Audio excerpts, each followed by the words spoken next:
আন্তর্জাতিক পর্যায় থেকে চক্রান্ত হচ্ছে। কিভাবে আবারও এই বাংলাদেশের স্বাধীনতা সার্বভৌমত্বকে কিভাবে সমাহিত করা যায়, কিভাবে গণতন্ত্রকে আবারও কবরস্থ করা যায়, কিভাবে বাক স্বাধীনতাকে আবারও ভুলুণ্ঠিত করা যায়।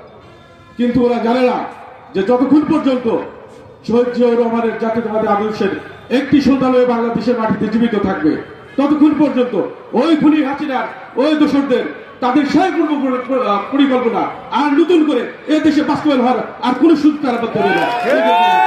প্রিয় ভাইরা আমার, পরিশেষে বলবো যে আমাদের সকল ষড়যন্ত্র মোকাবেলা করে আমাদের ঐক্যবদ্ধ থাকতে হবে।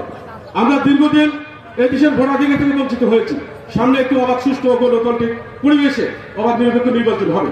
সেই নির্বাচনে আমাদের সাধারণ মানুষকে আমাদের ভোটমুখী করতে হবে।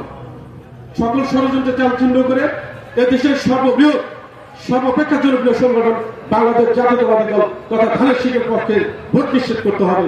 এই হোক আমাদের সকলের আগামী দিনের দৃঢ় পথের কথা অঙ্গীত। পরিশেষে সবাই ভালো থাকবেন, সুস্থ থাকবেন এই কামনায় শেষ করছি। খোদা হাফেজ। ধন্যবাদ সবাই।